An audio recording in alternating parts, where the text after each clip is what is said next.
Bienvenue Stop Invest, la chaîne des top d'investissement. Ici, on parle essentiellement d'entreprises de qualité. Avons une opportunité d'investissement sur Atos Software? C'est la question à laquelle on va essayer de répondre en se basant sur les états financiers de la compagnie. Je rappelle que ceci représente uniquement mon point de vue et non un conseil d'investissement. Comme d'habitude, je me réserve le droit de me tromper. C'est une demande spéciale d'un abonné Top Premium. Je rappelle que le lien vers le service Top Premium Plus est en description de la vidéo. Donc, Atos, 2 secondes, je sais déjà que c'est une compagnie qui me plaît. Bénéfice net en croissance, voilà. Free cash flow également qui va dans le même sens. C'est quelque chose qui me plaît. Juste avec ça, est-ce que c'est un business prévisible? Oui, les analystes ont tendance à faire de bonnes prévisions aussi 90% du temps. OK?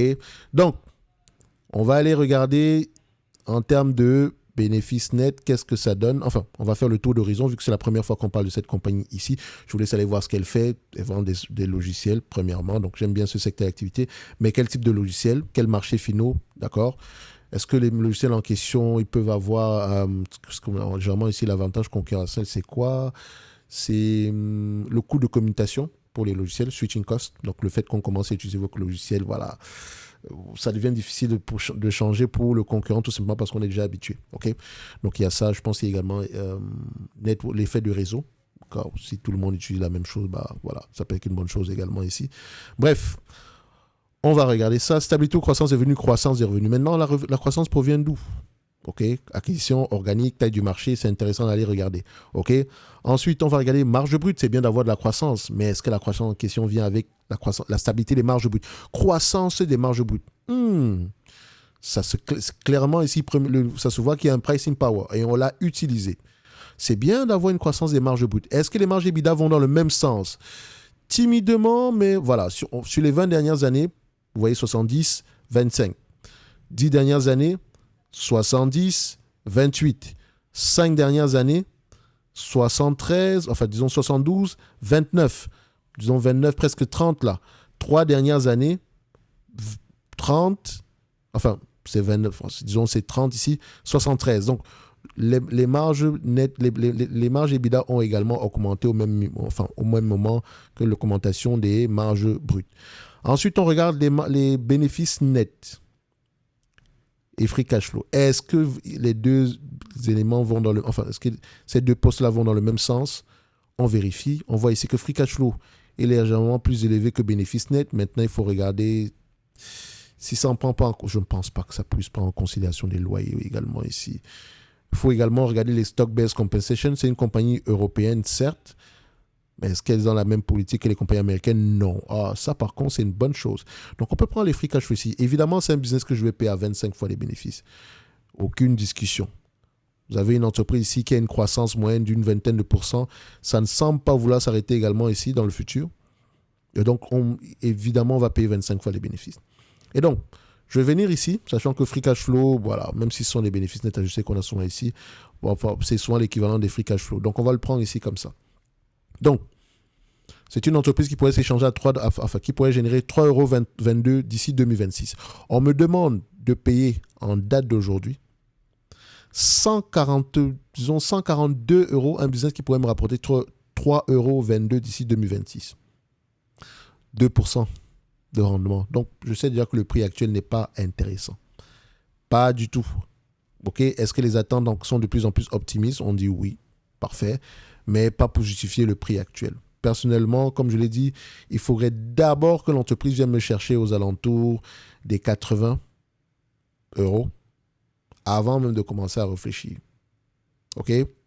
Idéalement, je dis bien, dans un monde idéal, et cet avis pourrait changer dépendamment de la croissance. OK? Donc, si on prend ça, ça fait 80 $ ici. La dette nette, est-ce qu'il y a une dette nette ici? Il me semble qu'elle a plutôt du cash net. Attention. Dette nette. On a plutôt du cash net, si je ne me trompe pas. On a 73 millions de cash net. Ça donne ici, par rapport au nombre d'actions, vu qu'on a 16 millions d'actions, disons 73 divisé par 16, ça donne à peu près 4,56 $ par action. Donc, ce qui veut dire que je prends plus le 80 $ en question, ça donne, voilà, au prix actuel, on peut s'attendre. 84 $, ça serait déjà une bonne chose. D'accord? 84 €. Et donc, l'entreprise, est-ce qu'elle mérite d'avoir une place dans ma watchlist? Bien sûr. On l'ajoute bien même. OK? On va la mettre à 80. Je pourrais même l'ajouter dans la watchlist pour les dividendes parce qu'elle a tendance à augmenter son dividende. Et je pense également qu'il y a un dividende spécial. Mais il faut voir ici que, voilà, le dividende en lui-même, c'est pas le volume qui doit nous intéresser. Enfin, c'est moi qui je le répète toujours ici. Elle verse un dividende, elle ne pourrait pas aller plus loin que 1,82. Et même quand on prend en considération la croissance ici, on est plafond de verre, c'est aux alentours de 2%. Donc, c'est pas assez exagéré, c'est pas assez intéressant pour nous. Mais il y a une marge de croissance ici pour le dividende en question. OK? Donc, si je reviens ici, dans ma watchlist, je cherche Atos, c'est de la tech. OK? Donc, tech, vu que je viens de l'ajouter, je vais juste actualiser et boum, on va vous montrer. C'est pas Atos, la compagnie française, hein, c'est Atos avec 2 S. OK? Donc, il ne faut pas que certains commencent à avoir des cauchemars. Ici, je mets 80, voilà, je me l'arrondis à 85 pour faire simple. Voilà, on prend ça, on met 8,5 et on va remarquer que dans le segment des logiciels, qu'est-ce qui se passe? On a quelques entreprises qui pourraient être intéressantes, Ring Central, Nice, Dell, STM, etc. Et l'entité qu'on vient juste de prendre tantôt, c'est quoi? Atos. Bon, Atos, pour le moment, ne représente pas quelque chose d'intéressant. Donc, voilà, on a 33%, 35% ici de légère surévaluation, on va le dire comme ça. OK? Donc, ce qui va nous amener à être prudent. Donc, parmi toutes ces entreprises, on commence à voir qu'on pourrait s'intéresser à partir d'Accenture. D'accord? Accenture, Intuit, pourquoi pas, Oracle, etc. Bref, ce n'est que mon avis et non un conseil d'investissement. Ok, comme d'habitude, je me réserve le droit de me tromper. Donc, je l'ai ajouté à ma watchlist et on voit à peu près les entreprises qui pourraient être intéressantes également en date d'aujourd'hui dans ce secteur-là. Ça ne veut pas dire que vous n'allez pas commencer, vous n'allez pas lire vos rapports financiers. Donc, si on revient ici sur la compagnie en question, juste pour terminer, on va se dire une chose. Elle a les moyens de payer ce dividende, d'accord? Les marges augmentent, c'est un très bon business qui mérite son 25 fois les bénéfices. OK? Mais au prix actuel, c'est un peu trop élevé pour nous.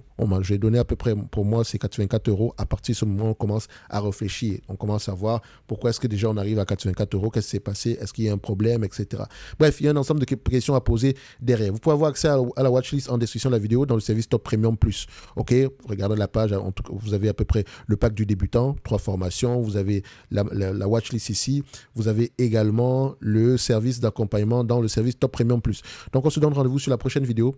Belle entreprise, mais pas intéressante au prix actuel.